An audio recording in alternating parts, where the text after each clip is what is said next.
ಏನು ಮಾಡ್ತಾ ಇದೆಯಾ? ಡೆಕೋರೇಷನ್ ಮಾಡ್ತಾ ಇದ್ದೀನಿ. ಹೇಗಿದೆ ಇದು? ಚೆನ್ನಾಗಿ ಜಾಸ್ತಿ ಮೇಲೆ ಹಾಕಿದ್ರೆ ಒಂದು ಖಾಲಿ ಕಳೆದು ಇದ್ರ ಹಿಂದೆ ಎರಡು ಇರುತ್ತೆ ನಮಗೆ ಕೃಷ್ಣನಿಗೆ ಹಿಂಗೆ. ಇಲ್ಲ ತೀವ್ರ ಶೋಕಶಿಗೆ ಕಟ್ಟೇನಂತೆ.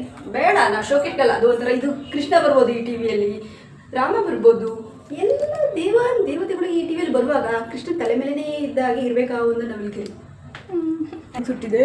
ಇದು ಕೂಡ ಅಷ್ಟೇ ನೋಡಿ, ಇಲ್ಲಿ ಕಾಣ್ತಾ ಇದೆಯಾ ಲೈಟ್ ಇಲ್ಲ, ಕರೆಂಟ್ ಹೋಗಿದೆ. ಇದು ಕೂಡ ಹಿಂಗೆ ಅಡುಗೆ ಮಾಡ್ಬೇಕಾದ್ರೆ ಸುಟ್ಕೊಬಿಟ್ಟಿದ್ದೆ. ಕುಕ್ಕರ್ ನೋಡಿ ಫ್ರೆಂಡ್ಸ್ ಹೆಂಗೆ ಬರ್ತಾ ಇದೆ ಅಂತ ಬನ್ನಿ ಹಾಕೋಣ.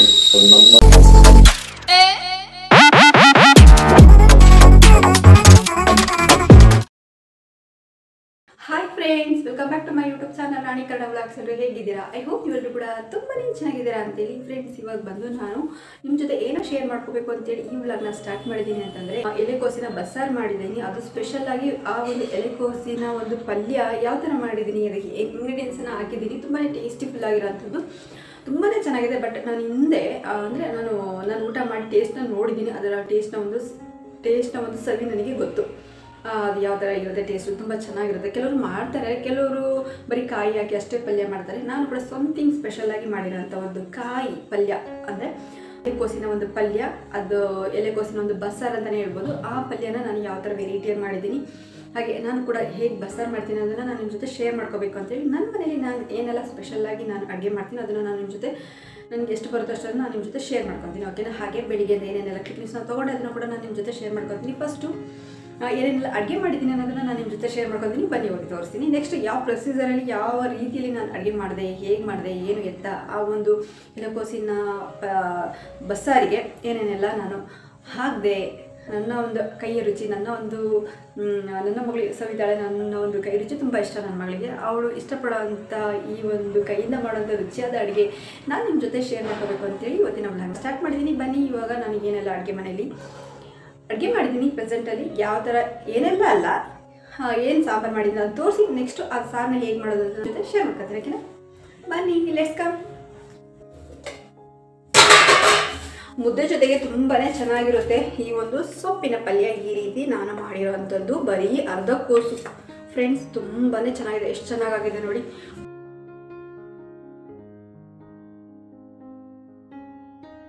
ಹಾಗೆ ಈ ಒಂದು ಬಸ್ಸಾರು, ಇದನ್ನು ಒಂದ್ಸಲ ಊಟ ಮಾಡೋದಕ್ಕಿಂತ ಮುಂಚೆ ನಾವು ಕುದಿಸ್ಬಾರ್ದು, ಹಾಗಾಗಿ ಹಾಗೆ ಇಟ್ಟಿದ್ದೀನಿ ಒಗ್ಗರಣೆ ಹಾಕಿ. ಇವಾಗ ಬಿಸಿ ಬಿಸಿ ಮುದ್ದೆ ಮಾಡಬೇಕು. ಇವಾಗ ನಾನು ಬಿಸಿ ಬಿಸಿ ಮುದ್ದೆ ಮಾಡೋದಕ್ಕಿಂತ ಮುಂಚೆ ಬೆಳಿಗ್ಗೆಯಿಂದ ಏನೇನೆಲ್ಲ ಕ್ಲಿಪ್ಪಿಂಗ್ಸ್ನ ತಗೊಂಡೆ, ಆ ಕ್ಲಿಪ್ಪಿಂಗ್ಸ್ ಜೊತೆಗೆ ಈ ಒಂದು ಸಾಂಬಾರ್ ರೆಸಿಪಿನ ನಾನು ಹೇಗೆ ಮಾಡಿದೆ ಅನ್ನೋದನ್ನು ಕೂಡ ನಾನು ನಿಮ್ಮ ಜೊತೆ ಶೇರ್ ಮಾಡ್ಕೊತೀನಿ. ನೆಕ್ಸ್ಟ್ ಮುದ್ದೆ ಮಾಡಿಬಿಟ್ಟು ಅದನ್ನು ಟೇಸ್ಟ್ನ ಸೌದು ನಾನು ನಿಮ್ಮ ಜೊತೆ ಶೇರ್ ಮಾಡ್ಕೊತೀನಿ. ಉಪ್ಪು ಜಾಸ್ತಿ ಆಗಿದೆಯೋ, ಹುಳಿ ಜಾಸ್ತಿ ಆಗಿದೆಯೋ, ಖಾರ ಕಮ್ಮಿ ಆಗಿದೆಯೋ, ಹೇಗೆ ಏನಾಗುತ್ತೆ ಅಂತ. ಓಕೆನಾ? ಬನ್ನಿ, ಬೆಳಿಗ್ಗೆ ಏನೇನೆಲ್ಲ ಕ್ಲಿಪ್ಪಿಂಗ್ಸ್ ತಗೊಂಡೆ ಅದನ್ನು ಚಿಕ್ಕ ಚಿಕ್ಕದಾಗಿ ಹಾಕೊಂಡು ಹೋಗ್ತೀನಿ. ನೋಡ್ಕೊಂಡು ಬನ್ನಿ, ನೆಕ್ಸ್ಟ್ ಸಿಗ್ತೀನಿ. ಬಾಯ್.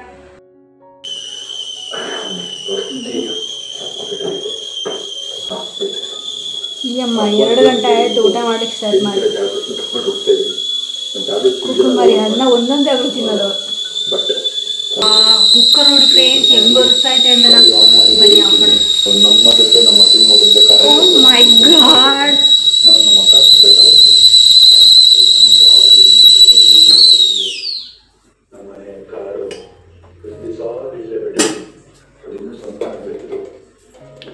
ಓಕೆ ಲೆಟ್ಸ್ ಗೋ.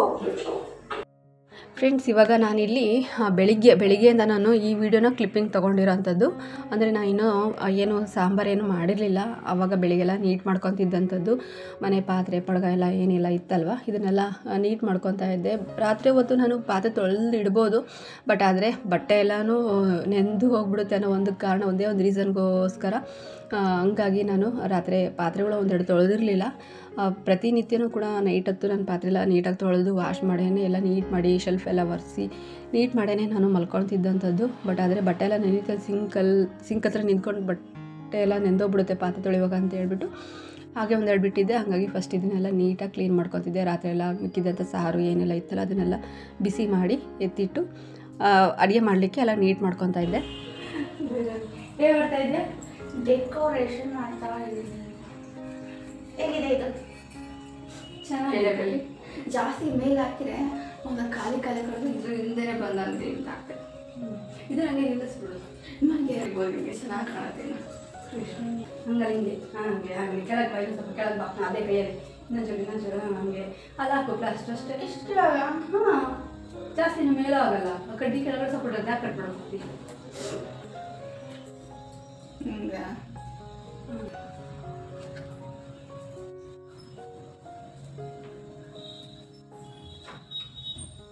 ಒಂದೇ 1 ಮಿನಿಟ್.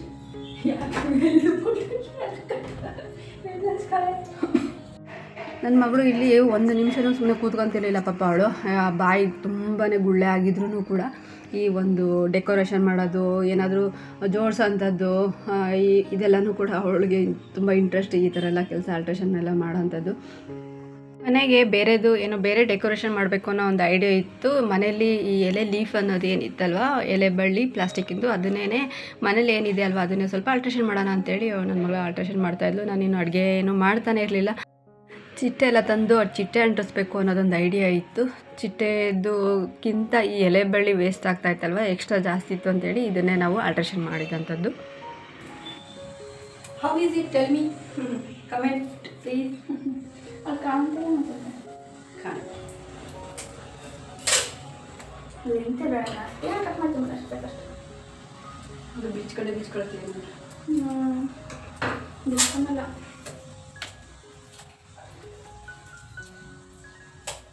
ಇಲ್ಲ this one is apply on the wall. ಇಲ್ಲಿ ಮಧ್ಯಕ್ಕೆ ಇಲ್ಲೊಂದು ಆಗ್ತದೆ. This again that place is you apply on the plaster. ದವರು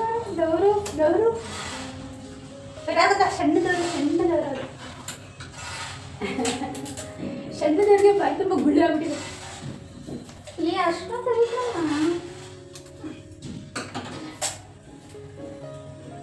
reels ಮಾಡ್ಬೇಕಾದ್ರೆ ಬಾಯಲ್ಲಿ ಲಿಪ್ ಸಿಂಕಿಂಗ್ ಅಂತ ಮಾಡೋಕ್ಕೆ ಬರ್ತಾ ಇರಲಿಲ್ಲ ಕೂಸಿಗೆ, ಯಾಕಂದರೆ ತುಂಬ ಬಾಯಿ ಗುಳ್ಳಾಗ್ಬಿಟ್ಟಿದೆ.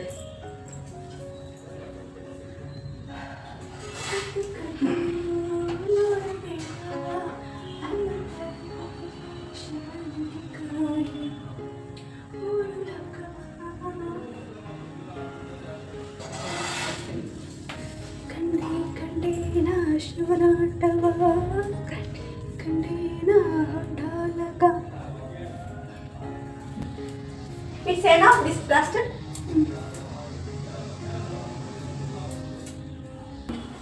I can go? Okay.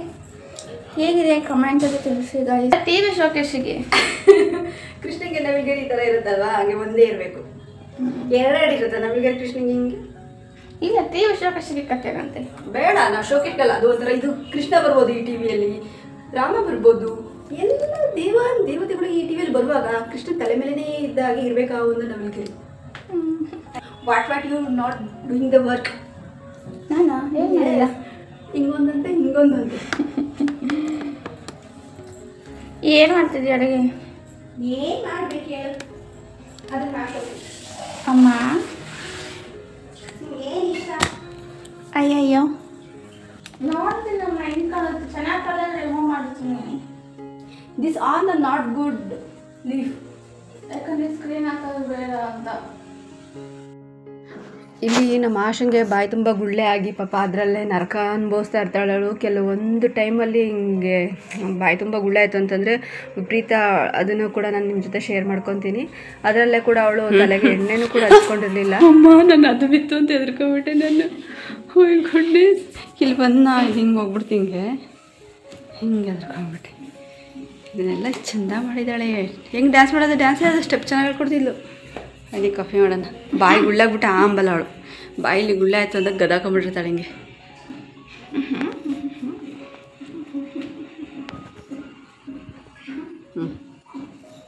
Late ಆಯ್ತು ಅಂತ ಹಿಡ್ಕೊಂತ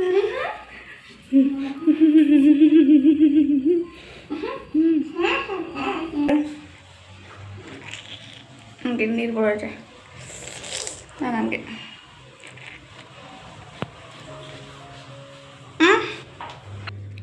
ಇಲ್ಲಿ ನನ್ನ ಮಗಳು ಯಾವುದೋ ಒಂದು ಸ್ಟೆಪ್ಗಳನ್ನ ಕಲಿತಾ ಇದ್ಲು, ರೀಲ್ಸ್ ಮಾಡೋದಕ್ಕೆ ಬೇಕಾಗುತ್ತೆ ಅಂತೇಳಿ. ಅದು ನನಗೂ ಕೂಡ ಹಂಗೆ ಕಲಿಸ್ತಾ ಹಂಗೇ ಬಾಯಿ ತುಂಬ ಗುಳ್ಳಾಗಿದ್ವಲ್ಲ, ಹಂಗೆ ಓಡಾಡಿಕೊಂಡು ಡ್ಯಾನ್ಸ್ನೇ ಮಾಡ್ತಾ ಮನೆಯೆಲ್ಲ ಆಲ್ಟ್ರೇಷನ್ ಮಾಡ್ತಾಯಿದ್ಲು. ನೀವು ನೋಡ್ತಾ ಇರ್ಬೋದು ಯಾವ ಥರ ಒಂದು ಬಾಯಲ್ಲಿ ಹುಣ್ಣು ಅಂತ ಆಗುತ್ತಲ್ವ, ಗುಳ್ಳೆಗಳು ಈ ಥರ ಆಗಿಬಿಟ್ರೆ ಮಾತ್ರ ಬಾಯಿ ಓಪನ್ ಮಾಡೋದಕ್ಕೆ ಆಗೋದೇ ಇಲ್ಲ. ಅಷ್ಟೊಂದು ಒಂಥರ ಬಾಯೆಲ್ಲ ಊತ ಬಂದಂಗೆ ಆಗಿಬಿಟ್ಟಿರುತ್ತೆ. ಅನ್ನವನ್ನು ಕೂಡ ಊಟ ಮಾಡೋಕ್ಕಲ್ಲ, ಗಂಜಿನೂ ಕೂಡ ಕುಡಿಯೋಕ್ಕಲ್ಲ, ಆ ಥರ ಇರುತ್ತೆ ಅವಳ ಬಾಯಿ. ಬಾಯಿ ನಾನೇ ತೆಗೆದ್ಬಿಟ್ರೆ ಫುಲ್ಲು ಒಂಥರ ಹೆಂಗೆ ಅದು ಹೀಟಿಗೆ ಆ ಥರ ಆಗೋವಂಥದ್ದು. ನನ್ನ ಮಗಳು ಬಾಡಿ ಸ್ವಲ್ಪ ಹೀಟಿಗೆ ಆ ಥರ ಬಾಯೆಲ್ಲ ಹುಣ್ಣಾಗ್ಬಿಡುತ್ತೆ. ಏನು ಮಾಡ್ತೀಯಮ್ಮ? ಕಾಫಿ ಮಾಡಲಿಕ್ಕೆ ಗ್ಲಾಸ್ ತೊಳಿತಾಯಿ. ಗ್ಲಾಸ್ ಚೆನ್ನಾಗಿದೆ. ಕಾಫಿನ ಟೀನಾ? ಕಾಫಿ ಅದರಾಗ ಸಾಕು.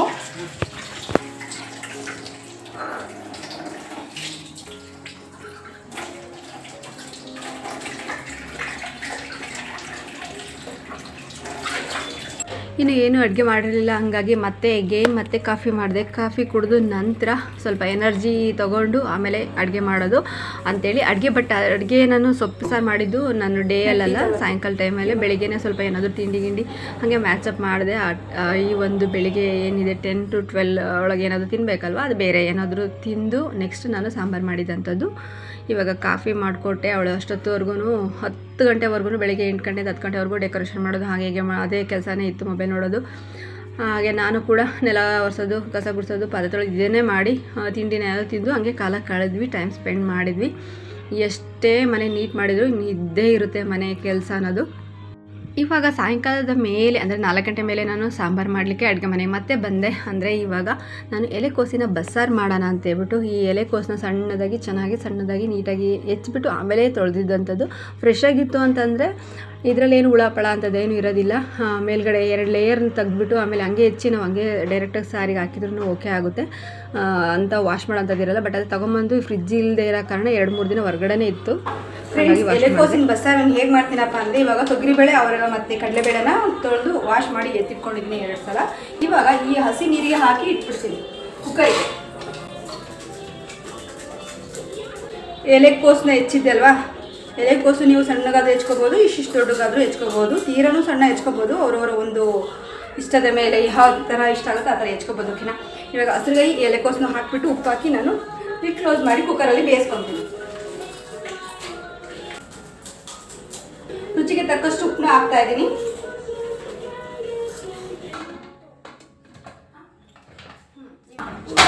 ಓಕೆನಾ?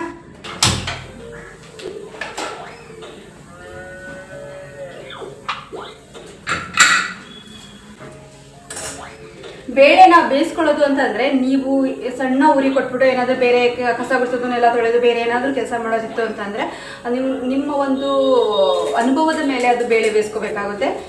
ಹೆಂಗೆ ಅಂತಂದರೆ, ಅನುಭವ ಅಂತಂದರೆ ಗೊತ್ತಿರುತ್ತೆ. ಇವಾಗ 1 ವಿಷಲ್ಗೆ ಎಷ್ಟು ಬೆಂದೋಗ್ಬೋದು, ಅಥವಾ ಅರ್ಧ ಉರಿಯಲ್ಲಿ ಇಟ್ಟರೆ ಎಷ್ಟು ಹೊತ್ತು ತಗೊಳುತ್ತೆ ಈ ಒಂದು ನಾರ್ಮಲ್ ಬೇಳೆ. ಒಂದು ಬಸ್ಸಾರಿಗೆ ಎಷ್ಟು ಮಟ್ಟಿಗೆ ನಾವು ಬೇಳೆ ಬೇಯಿಸ್ಕೋಬೋದಲ್ವಾ, ಎಷ್ಟು ಮಟ್ಟಿಗೆ ನಾವು ಬೇಳೆ ಬೇಯಿಸ್ಕೋಬೋದು ಅಂತ ಗೊತ್ತಿರುತ್ತಲ್ವ, ಅದ್ರ ಮೇಲೆ ನಾವು ಬೇಳೆ ಬೇಯಿಸ್ಕೋಬೇಕಾಗುತ್ತೆ. ನಾನಿವಾಗ ಮೀಡಿಯಮಲ್ಲಿ ಕೊಟ್ಟಿದ್ದೀನಿ, ಫುಲ್ ಜೋರಾಗೂ ಕೊಟ್ಟಿಲ್ಲ, ಫುಲ್ ಸಣ್ಣನೂ ಕೊಟ್ಟಿಲ್ಲ. ಇವಾಗ ಅದು ಚೆನ್ನಾಗಿ ಬೆಂದ್ಕೊಳ್ಳೋದು ಗೊತ್ತಾಗುತ್ತೆ. 1 ವಿಷಲು ಅಥವಾ ಬೇಗ 1 ವಿಷಲ್ ಕೂಗಿಸಿ ಹಂಗೆ ಒಂದು ಸ್ವಲ್ಪ ಬಿಟ್ಟು ತೆಗೆದ್ರೆ ಆಯಿತು. ಯಾಕಂದರೆ ಕರೆಕ್ಟ್ ನಾರ್ಮಲ್ ಆಗಿರುತ್ತೆ. 1 ವಿಷಲ್ಗಿಂತನೂ ಬೇಗ ನಾವು ಜಾಸ್ತಿ ಹೊತ್ತು ಭಾಳ ಹೊತ್ತು ಬೇಯಿಸಿದ್ವಿ ಅಂತಂದರೆ ಎಲ್ಲ ಬೇಳೆ ಕದ್ರಕೊಂಡು ಹೋಗ್ಬಿಡ್ತವೆ. ಬಟ್ ಕಡಲೆಬೇಳೆ ಆದರೆ ಅಷ್ಟೊಂದು ಕದ್ರಕೊಂಡು ಹೋಗಲ್ಲ, ಚೆನ್ನಾಗಿ ಬೆಂದಿರುತ್ತೆ. ಓಕೆನಾ? ಏನು ಗೊತ್ತಾ, ಫ್ರಿಜ್ ಇಲ್ಲ ಅಂತಂದರೆ ಏನು ಮಾಡ್ತೀರಾ ಅಂತಂದರೆ, ಈ ಥರ ಕೊತ್ತಂಬರಿ ಸೊಪ್ಪು ಇದೆಲ್ಲನ ನೋಡಿ ಹಾಗೇನೆ ಇಟ್ಬಿಟ್ರೆ ಏನಾಗುತ್ತೆ ಗೊತ್ತಾ, ಈ ಕೊತ್ತಂಬರಿ ಸೊಪ್ಪು ಎಲ್ಲನೂ ನಾವು ಕವರಲ್ಲಿ ಇಟ್ವಿ ಅಂತಂದರೆ ಹಾಗೆ ಕೊಳ್ತೋಗ್ಬಿಡುತ್ತೆ. 2 ದಿನ 3 ದಿನನೂ ಬರೋದಿಲ್ಲ ಬಾಳಿಕೆ. 1 ದಿನ 2 ದಿನ ಇರುತ್ತೆ ಅಷ್ಟೇ. 3 ದಿನ 4 ದಿನಕ್ಕಲ್ಲೇ ಹಾಳಾಗ್ಬಿಡುತ್ತೆ. ಆವಾಗ ಒಳ್ಳೆ ಬಟ್ಟೆ ಇರುತ್ತಲ್ಲ ಚೆನ್ನಾಗಿರೋದು, ಆ ಒಳ್ಳೆ ಒಂದು ಬಟ್ಟೆಯಲ್ಲಿ ವೇಸ್ಟ್ ಬಟ್ಟೆ ಇರುತ್ತಲ್ವ, ಆ ಬಟ್ಟೆಯಲ್ಲಿ ಇದನ್ನ ಸ್ವಲ್ಪ ನೆನೆಸಿ ಫುಲ್ಲು ಟೈಟಾಗಿ ಹಿಂಡಿ, ಜಾಸ್ತಿ ನೀರು ಹಾಕೋದಕ್ಕೆ ಹೋಗ್ಬೇಡಿ. ಅದರಲ್ಲಿ ನಾವು ಈ ಥರ ಸುತ್ತಿ ಇಡೋದ್ರಿಂದ ನೆನೆಸಿ ಬಟ್ಟೆನ ನಾನು ಹಾಗೆ ಮಾಡಿದ್ದು. ಫ್ರಿಜ್ ಕಲೆಕ್ಷನ್ ಕೊಟ್ಟಿರಲಿಲ್ಲ, ನೆನ್ನೆ ಎಲ್ಲ ಮೊನ್ನೆ ಸ್ವಲ್ಪ ತೊಗೊಂಬಂದಿದ್ದು. ಈ ರೀತಿ ಸುತ್ತಿಟ್ರೆ ಎಷ್ಟು ಚೆನ್ನಾಗಿದೆ ಗೊತ್ತಾ, ಫ್ರೆಶ್ ಆಗಿ ನೋಡಿ ಎಷ್ಟು ಕಳೆಯಾಗಿ ಎಷ್ಟು ಚೆನ್ನಾಗಿದೆ ಅಂತೇಳಿ. ಹೌದಾ?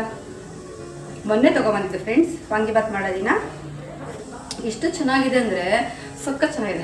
ಆ ಥರನೂ ಕೂಡ ಸೊಪ್ಪೆಲ್ಲ ನೀವು 2 ದಿನಗಟ್ಟಲೆ ಇಟ್ಕೋಬೋದು. ಈ ಥರ ಒಂದು ಬಟ್ಟೆ ಇರುತ್ತಲ್ವ, ಬಟ್ಟೆ ಒದ್ದೆ ಮಾಡಿ ಸೊಪ್ಪನ್ನ ಹಾಗೆ ಇಟ್ಬಿಡೋದು. ಸೊಪ್ಪಿಗೆ ನೀರು ಹಾಕೋದಕ್ಕೆ ಹೋಗ್ಬೇಡಿ. ಜಾಸ್ತಿ ಸೊಪ್ಪಿಗೆ ನೀರು ಹಾಕಿದಷ್ಟು ಬಟ್ಟೆ ನೆಂದಿರುತ್ತಲ್ವ, ಹಾಗೆ ಬಟ್ಟೆ ನೆಂದಿರುತ್ತೆ, ಸೊಪ್ಪಿಗೂ ನಾವು ಜಾಸ್ತಿ ನೀರು ಸಿಂಸಿರ್ತೀವಿ ಅಂದರೆ ಕುಳಿಯೋ ಚಾನ್ಸ್ ಜಾಸ್ತಿ ಇರುತ್ತೆ. ಹಂಗೆ ಆಗಬಾರ್ದು ಅಂದರೆ ಬಟ್ಟೆಗಷ್ಟೇ ನಾವು ನೀರಲ್ಲಿ ಎದ್ಬಿಟ್ಟು ಬಿಗ್ಗೆ ಕೊರೆಂಗೆ ಹಿಂಡಿ ಈ ಸೊಪ್ಪು ಏನಿರುತ್ತಲ್ವ, ಸಬ್ಬಕ್ಸಿ ಸೊಪ್ಪು, ಕೊತ್ತಂಬರಿ ಸೊಪ್ಪು, ಪುದೀನ ಸೊಪ್ಪು, ಯಾವುದೇ ಒಂದು ಸೊಪ್ಪು ಐಟಮ್ ಸಾಂಬಾರು ಮಾಡೋ ಅಂಥದ್ದು ಯಾವುದೇ ಆಗಿರಲಿ ಅದನ್ನು ನಾವು ಈ ಥರ ಸೇವ್ ಮಾಡ್ಬೋದು. ಓಕೆ, ನೀವು ಕೂಡ ಈ ಒಂದು ಟಿಪ್ನ ಫಾಲೋ ಮಾಡಿ. ಎಮರ್ಜೆನ್ಸಿ ಫ್ರಿಜ್ ಕೆಟ್ಟೋಗಿದ್ರೆ ಅಥವಾ ಫ್ರಿಜ್ ಇಲ್ಲದೆ ಇದ್ದರೆ ಅನಿವಾರ್ಯವಾಗಿ ಸೊಪ್ಪನ್ನ ಕಾಪಾಡ್ಕೋಬೇಕಾಗಿದ್ರೆ ಈ ರೀತಿ ನಾವು ಯೂಸ್ ಮಾಡ್ಕೋಬೋದು. ಬಟ್ಟೆಯಿಂದ ಸೊಪ್ಪನ್ನ ನಾವು ಸೇವ್ ಮಾಡ್ಕೋಬೋದು. ಕೊತ್ತಂಬರಿ ಸೊಪ್ಪು ಫ್ರೆಂಡ್ಸ್, ಇಲ್ಲಿ ನಾನು ತೊಗರಿಬೇಳೆ ಮತ್ತು ಕಡಲೆಬೇಳೆ ಹಾಗೆ ಹಸಿರುಗಾಯಿ ಎಲೆಕೋಸನ್ನ ಹಾಕಿ ಬೇಯಿಸಿ ಸೈಡಿಗೆ ಆರಲಿಕ್ಕೆ ಬಾಯಿ ಓಪನ್ ಮಾಡಿ ಎತ್ತಿಟ್ಟಿದ್ದೀನಿ. ಇವಾಗ ಸ್ವಲ್ಪ ಜೀರಿಗೆ, ಈ ಹಸಿರುಗಾಯಿನ ಬೇಯಿಸ್ಕೊಂಡ್ರೆ ಚೆನ್ನಾಗಿರುತ್ತೆ. ಹುರ್ಕೊಂಡ್ರೆ ಸ್ವಲ್ಪ ಹಸಿ ಜಾಸ್ತಿ ಖಾರ ಅನಿಸುತ್ತೆ. ಇವಾಗ ಜೀರಿಗೆ ಹುರ್ಕೊತಾ ಇದ್ದೀನಿ, ಹಾಗೆ ಬೆಳ್ಳುಳ್ಳಿ ಮತ್ತು ಈರುಳ್ಳಿನ ಹುರ್ಕೋಬೇಕು. ಹಾಗೆ ಕಡಲೆ ಬೀಜನೂ ಹುರ್ಕೊತಾ ಇದ್ದೀನಿ. ಏನಕ್ಕೆ ಅಂತಂದರೆ ಈ ಒಗ್ಗರಣೆಗೆ ಹಾಕೋದಕ್ಕೆ. ಒಗ್ಗರಣೆ ಅಂತಂದರೆ ಈ ಒಂದು ಪಲ್ಯ ಮಾಡ್ತಾ ಇದ್ದೀನಲ್ವ, ಎಲೆಕೋಸಿನ ಪಲ್ಯ, ಅದಕ್ಕೆ ನಾನು ಹುಡಿ ಮಾಡಿ ಹಾಕ್ಲಿಕ್ಕೆ. ಇದೇ ಮೇನ್ ಟೇಸ್ಟ್ ಇರೋದು. ನಾನು ನಿಮ್ಮ ಜೊತೆ ಶೇರ್ ಮಾಡ್ಕೊತಾ ಇರೋಂಥದ್ದು. ಚೆನ್ನಾಗಿ ನೀಟಾಗಿ ಹುರಿಬೇಕಾಗುತ್ತೆ. ಫ್ರೆಂಡ್ಸ್, ಇಲ್ಲಿ ಸುಟ್ಕೊಂಡ್ಬಿಟ್ಟೆ ನಾನು. ಹಿಂಗೆ ಹಾಕುವಾಗ ತಗೊಳ್ಬಿಡ್ತು, ಸುಟ್ಟಿದೆ. ಇದು ಕೂಡ ಅಷ್ಟೇ ನೋಡಿ, ಇಲ್ಲಿ ಕಾಣ್ತಾ ಇದೆಯಾ, ಲೈಟ್ ಇಲ್ಲ, ಕರೆಂಟ್ ಹೋಗಿದೆ. ಇದು ಕೂಡ ಹಿಂಗೆ ಅಡುಗೆ ಮಾಡ್ಬೇಕಾದ್ರೆ ಸುಟ್ಕೊಂಡ್ಬಿಟ್ಟಿದ್ದೆ ನೋಡಿ. ಇಲ್ಲಿ ಇವಾಗ ಸುಟ್ಟಿದೆ. ಅದು ನಾಳೆಲ್ಲ ನಾಡ್ದು ಕಾಣುತ್ತೆ, ತೋರಿಸ್ತೀನಿ ನೋಡಿ ಹಿಂಗೆ ಹೆಂಗೆ ಕಾಣುತ್ತೆ ಇವಾಗ.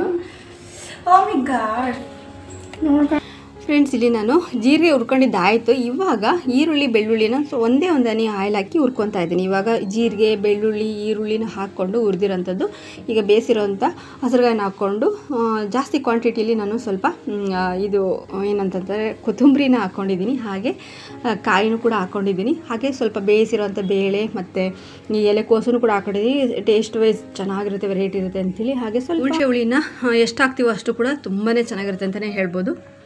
ಇಲ್ಲಿ ನಾನು ಸ್ಟವ್ ಹಚ್ಚಿ ಒಂದು ಪಾತ್ರೆ ಇಟ್ಟು ಅದಕ್ಕೆ ಸ್ವಲ್ಪ ಆಯಿಲ್ ಹಾಕಿ ಸಾಸಿವೆ ಹಾಕಿದ್ದೀನಿ. ನೀವು ಇದ್ರ ಕರಿಬೇವು ಕೂಡ ಹಾಕೋಬೋದು. ಇದೆಲ್ಲ ಚಿಟಪಟ ಚೆನ್ನಾಗಿ ಸಿಗುತ್ತೆ. ನಂತರ ಈರುಳ್ಳಿನೂ ಕೂಡ ಹಾಕಿದ್ದೀನಿ. ಅದು ಕ್ಲಿಪ್ಪಿಂಗ್ ಎಲ್ಲೋ ಮಿಸ್ ಆಗಿದೆ ಅಂತ ಕಾಣುತ್ತೆ. ಈರುಳ್ಳಿ ಹಾಕಿದ ನಂತರ ನಾನು ಸಪ್ಪೆಸರು ಬರುತ್ತಲ್ವ, ಅದು ತಿಳಿ ನೀರು ಹಾಕಿ ಆಮೇಲೆ ಮಸಾಲೆ ಹಾಕಿದಂಥದ್ದು. ಅದು ಒಂದು ಕುದಿನೂ ಕುದಿಸಿಲ್ಲ, ನಾನು ಸೈಡಿಗೆ ಎತ್ತಿಟ್ಟಿದ್ದೀನಿ. ಇವಾಗ ಕೊಬ್ಬರಿನ ಫಸ್ಟು ಸಣ್ಣ ನುಸಿ ಮಾಡ್ಕೊಂಡಿದ್ದೀನಿ ಒಗ್ಗರಣೆ ಹಾಕಲಿಕ್ಕೆ. ನೀವು ಹಿಂಗೂ ಮಾಡ್ಬೋದು, ತುರಿಬೋದು. ನಮ್ಮ ಮನೇಲಿ ಇಲ್ಗೆವಣೆ ಇಲ್ಲ, ಹಂಗಾಗಿ ಹಳ್ಳಿ ಮನೆಯಲ್ಲೇ ಬಿಟ್ಟು ಬಂದಿದ್ದೀನಲ್ವ, ಹಂಗಾಗಿ ಅವಾಗಲಿಂದನೂ ಕೂಡ ಇದೇ ಥರ ಮಾಡ್ತಾಯಿದ್ದೀನಿ ನಾನು. ಈ ಮಿಕ್ಸಿಗೆ ಹಾಕೋದು ಈ ಥರ ಒಗ್ಗರಣೆ ಹಾಕೋ ಥರ ಇತ್ತು ಅಂತಂದರೆ ಮಿಕ್ಸಿಗೆ ಹಾಕ್ಬಿಟ್ಟು ಹಾಕೋಂಥದ್ದು. ಇವಾಗ ಅದನ್ನು ಪುಡಿ ಮಾಡಿ ಕೊಬ್ಬರಿ ಅಂದರೆ ಹಸಿಕಾಯಿನ ಪುಡಿ ಮಾಡಿದ ನಂತರ ಈಗ ಕಡಲೆ ಬೀಜ ಏನಿದಾವಲ್ಲ ಅವನು ಹುರ್ಕೊಂಡಿದ್ದಲ್ಲ ಅವನ್ನೆಲ್ಲ ಸಿಪ್ಪೆ ತೆಗೆದು ಅದನ್ನು ಕೂಡ ಉಡಿ ಮಾಡಿ ಇವಾಗ ಸೈಡಿಗೆ ತಿಟ್ಕೊಂಡಿದ್ದೀನಿ. ಇವಾಗ ಸ್ಟವ್ ಹಚ್ಚಿ ನಾನು ಒಂದು ಪ್ಯಾನ್ನ ಇಟ್ಟು ಅದಕ್ಕೆ ಸ್ವಲ್ಪ ಆಯಿಲ್ ಹಾಕಿ ಅದಕ್ಕೆ ಇವಾಗ ನಾನು ಈರುಳ್ಳಿ ಹಾಕ್ತಾಯಿದ್ದೀನಿ. ಈರುಳ್ಳಿ ಕೂಡ ಸ್ವಲ್ಪ ಚೆನ್ನಾಗಿ ಫ್ರೈ ಆದ ನಂತರ ಫಸ್ಟು ಕಾಯಿ ಹಾಕಬೇಕಾಗುತ್ತೆ. ಕಾಯಿ ಹಾಕಿದ ನಂತರ ಅದು ಚೆನ್ನಾಗಿ ಬ್ರೌನ್ ಕಲರಿಗೆ ಬರೋ ಅಷ್ಟು ಚೆನ್ನಾಗಿ ಹುರಿದ್ರೂ ಕೂಡ ತುಂಬ ಚೆನ್ನಾಗಿ ಇನ್ನೂ ಟೇಸ್ಟಿಯಾಗಿರುತ್ತೆ. ನಂತರ ಇವಾಗ ಅದು ಬ್ರೌನ್ ಕಲರ್ ಬಂದಿದೆ, ಕಾಯಿ ಅದು ಮತ್ತು ಈರುಳ್ಳಿ ಎಲ್ಲ ಚೆನ್ನಾಗಿ ಫ್ರೈ ಆಗಿದೆ. ಆದ ನಂತರ ನಾನು ಎಲೆ ಕೋಸು ಏನಿತ್ತಲ್ವ ಅದನ್ನು ಹಿಂಡ್ಬಿಟ್ಟು ಸಪ್ಪೆ ತೆಗೆದಿಟ್ಕೊಂಡಿದ್ದೆ. ಅದನ್ನೆಲ್ಲ ಚೆನ್ನಾಗಿ ಮಿಕ್ಸ್ ಮಾಡಿದ ನಂತರ ನಾನು ಈ ಒಂದು ಕಡಲೆ ಬೀಜದ ಹುಡಿನ ಹಾಕ್ತಾಯಿದ್ದೀನಿ. ಕಡಲೆ ಬೀಜ ಅಂದರೆ ಶೇಂಗಾ ಬೀಜ ಹುರಿದು ಇಟ್ಕೊಂಡು ಇದನ್ನು ಹುಡಿ ಮಾಡಿದ್ದೆ ಅಲ್ವಾ, ಆ ಹುಡಿನ ಹಾಕ್ತಾ ಇರೋವಂಥದ್ದು. ಇವಾಗ ಅದನ್ನು ಚೆನ್ನಾಗಿ ಮಿಕ್ಸ್ ಮಾಡಬೇಕಾಗುತ್ತೆ. ತುಂಬ ಚೆನ್ನಾಗಿರುತ್ತೆ ಫ್ರೆಂಡ್ಸ್, ತಿನ್ನಲಿಕ್ಕಂತೂ ತುಂಬಾ ವೆರೈಟಿ ಟೇಸ್ಟ್ ಇರುತ್ತೆ ಅಂತಲೇ ಹೇಳ್ಬೋದು. ಬಿಸಿನೀರಿಂದು ಸೋಲಾರ್ ಇಲ್ಲ, ಈ ಮನೆಗೆ ಸೋಲಾರ್ ಹಾಕ್ಸಿದ್ದಂಥದ್ದು. ಇದೆಲ್ಲ ಪ್ರೊಸೀಜರ್ ನಡೆಯುವಾಗ ಬಟ್ಟೆ ಒಗಿಬೇಕಾಗಿತ್ತು. ಮೊನ್ನೆಯಿಂದ ನವರಾತ್ರಿ ಸ್ಟಾರ್ಟ್ ಆಯಿತು ಅಂತ ಹೇಳ್ಬಿಟ್ಟು ಬಟ್ಟೆ ಒಗಿಬೇಕು ಅನ್ನೋ ಒಂದು ಇದರಲ್ಲಿ ಇದ್ದೆ. ನಮ್ಮ ಆಶು ತಲೆಗೆ ಎಣ್ಣೆನೂ ಕೂಡ ಹಚ್ಕೊಂಡಿಲ್ಲ, ಹಾಗೆ ಸಪ್ಪಗಿದ್ದಾಳೆ, ಬಾಯಲ್ಲಿ ಹುಣ್ಣಾಗಿರೋದ್ರಿಂದ ಬಟ್ಟೆ ಒಗೆಯೋದಕ್ಕಾಗಲಲ್ಲಿ ಸೋಲಾರ್ ಫಿಟ್ ಮಾಡ್ತಾಯಿದ್ರು. ಆಗಾಗಲೇ ಓಡಾಡ್ತಾಯಿದ್ರು. ಸೆಳೆದ್ರೆ ಅವರಿಗೆಲ್ಲ ಇದು ಬಟ್ಟೆ ಒಗೆಯೋದಕ್ಕೆ ಚೆನ್ನಾಗಿರಲ್ಲ, ಎಲ್ಲರಿಗೂ ಸಿಡಿಯೋ ಥರ ಇರುತ್ತೆ ಅಂತೇಳ್ಬಿಟ್ಟು ಬಟ್ಟೆ ನಾನು ಹೋಗಿಲಿಲ್ಲ. ಓಕೆನಾ, ಹಾಗಾಗಿ ಬಟ್ಟೆ ಒಗ್ದಿಲ್ಲ. ಹಂಗೂ ಕೂಡ 5 ದಿನ ಬೇರೆ ಗ್ಯಾಪ್ ಇತ್ತಲ್ವ, ನಾನು 5 ದಿನ ಮಟ್ಟಿಗೆ ದೇವಸ್ಥಾನಕ್ಕೆ ಹೋಗಂಗಿಲ್ಲ.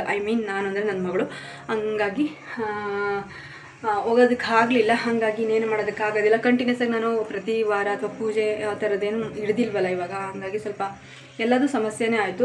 ಅಂದರೆ ಬಟ್ಟೆ ಒಗೆಯುವಂಥದ್ದು ಅಲ್ಲಿ ಪ್ಲೇಸ್ ಇರಲಿಲ್ಲ. ನಿನ್ನೆಯಿಂದನೂ ಫುಲ್ ಬ್ಯುಸಿ. ಇಲ್ಲೆಲ್ಲ ಕರೆಂಟ್ ಸ್ವಿಚ್ ಎಲ್ಲ ಸ್ವಲ್ಪ ವರ್ಕ್ ಆಗ್ತಾರೆ, ಇವೆಲ್ಲ ರಿಪೇರಿ ಇತ್ತು, ನಲ್ಲಿ ಹಾಕ್ಸೋದಿತ್ತು. ನೆನ್ನೆನೇ ಹಾಕ್ಸ್ಬೇಕಾಗಿತ್ತು ಸೋಲಾರ್, ಹಂಗಾಗಿ ಅದು ಇವತ್ತು ಕಂಪ್ಲೀಟ್ ಆಯಿತು. ನಾಳೆಲ್ಲ ಕಂಪ್ಲೀಟ್ ಆಗುತ್ತೆ. ನಾಳೆ ಒಂದಿನ ಬೇರೆ ನಮ್ಮ ಕೆಲಸ ಇದೆ, ಅದನ್ನೆಲ್ಲ ಮುಗಿಸಿದ ನಂತರ ಮತ್ತೆ ತಿರ್ಗಿ ಅಷ್ಟೊತ್ತಿಗೆ 5 ದಿನ ಮುಗಿದ ನಂತರ ಕಂಟಿನ್ಯೂ ಮಾಡ್ತೀನಿ. ಬಟ್ ಆದರೆ ಅವಾಗ ಸಿಗೋಂಥದ್ದು ನಮಗೆ 2 ದಿನ 3 ದಿನ ಅಷ್ಟೇ ಆಗಿರುತ್ತೆ. ಬನ್ನಿ ಇವಾಗ ನಾನು ಮುದ್ದೆ ಮಾಡೋಣ. ಮುದ್ದೆ ಮಾಡ್ತೀನಿ. ಮುದ್ದೆನ ಇನ್ನೂ ತುಂಬ ಚೆನ್ನಾಗಿ ಮಾಡ್ತಾರೆ. ಅದು ಹೇಗೆ ಮಾಡ್ತಾರೆ ಗೊತ್ತಾ? ಮುದ್ದೆನ ಏನು ಅಂತಂದರೆ ತುಪ್ಪ ಎಲ್ಲ ಹಾಕಿ ಮಾಡ್ತಾರೆ ಫ್ರೆಂಡ್ಸ್. ತುಪ್ಪ ತಿಂಡಿ ತುಂಬ ಒಳ್ಳೆಯದಾಗುತ್ತೆ.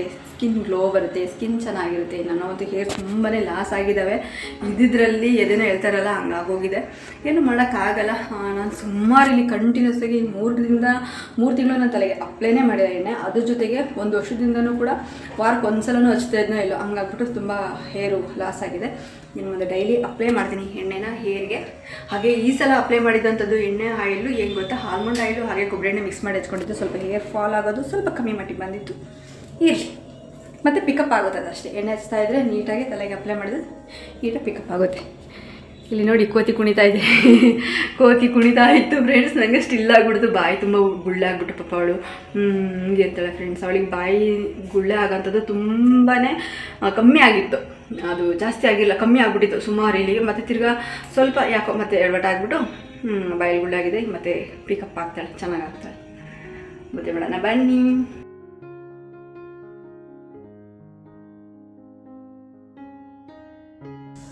ಫ್ರೆಂಡ್ಸ್, ಯಾರು ಕುಕ್ಕರಲ್ಲಿ ಮುದ್ದೆ ಮಾಡಲ್ಲ, ಬಟ್ ನಾನು ಮಾಡ್ತಿದ್ದೀನಿ. ಯಾಕೆ ಗೊತ್ತಾ, ಪಾತ್ರೆ ಎಲ್ಲ ತೊಳೆದ್ಬಿಟ್ಟಿದ್ದೀನಿ. ಇದು ಎಲೆಕೋಸು ಇದೆಯಲ್ವಾ, ಅದನ್ನು ಬಸ್ಸಾರು ಮಾಡಲಿಕ್ಕೆ ನಾನು ಅದನ್ನು ಚೆನ್ನಾಗಿ ಈ ಕುಕ್ಕರಲ್ಲಿ ಬೇಯಿಸ್ಕೊಂಡಿದ್ದೆ ಅಲ್ವಾ, ಹಂಗಾಗ್ಬಿಟ್ಟು ಇದರಲ್ಲಿ ಮುದ್ದೆ ಮಾಡ್ಬಿಡೋಣ ಇನ್ನೇನು ಅಂತೇಳಿ ಅದನ್ನೆಲ್ಲ ತೊಳೆದಿದ್ದೀನಿ. ಬಟ್ ಆದರೆ ನೀಟಾಗಿ ಇದರಲ್ಲೇ ಮುದ್ದೆ ಮಾಡಿದ್ರೆ ಏನು ಪ್ರಾಬ್ಲಮ್ ಇಲ್ಲ ಅಂತ ಮುದ್ದೆ ಮಾಡ್ತಾಯಿದ್ದೀನಿ.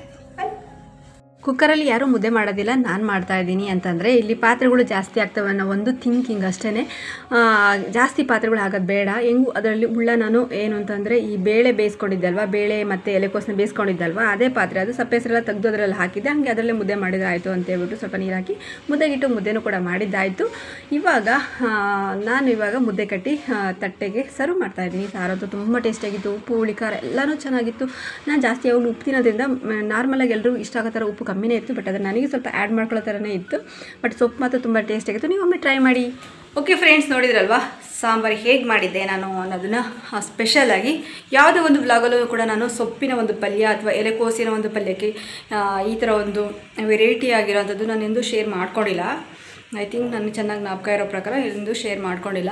ನನಗೆ ಗೊತ್ತಿರೋಂಥ ಒಂದು ವೆರೈಟಿ ಆದ ಒಂದು ಪಲ್ಯನ ಮಾಡಿ ಶೇರ್ ಮಾಡಿಕೊಂಡೆ. ಅದನ್ನು ಕಾಯಿ ಇಲ್ಲದೇ ಇದ್ರೂ ಬರೀ ಕಡಲೆ ಬೀಜನ ಹುರಿದು ಹುಡಿ ಮಾಡಿ ಹಾಕಿನೂ ಒಗ್ಗರಣೆ ಮಾಡ್ಕೊಂಡು ತಿನ್ಬೋದು, ತುಂಬ ಚೆನ್ನಾಗಿರುತ್ತೆ ಅಂತ ಹೇಳ್ತಾ ಇವತ್ತಿನ ಒಂದು ವ್ಲಾಗ್ ಇಷ್ಟೇ. ಹೇಗಿತ್ತು ಇವತ್ತಿನ ಒಂದು ವ್ಲಾಗ್ ಅಂತ ದಯವಿಟ್ಟು ಕಮೆಂಟಲ್ಲಿ ತಿಳಿಸಿ ಅಂತ ಹೇಳ್ತಾ ನಾನು ನೆಕ್ಸ್ಟ್ ಮತ್ತೆ ಮುಂದಿನ ಒಂದು ಒಳ್ಳೆ ವ್ಲಾಗಲ್ಲಿ ಸಿಗ್ತೀನಿ ಫ್ರೆಂಡ್ಸ್.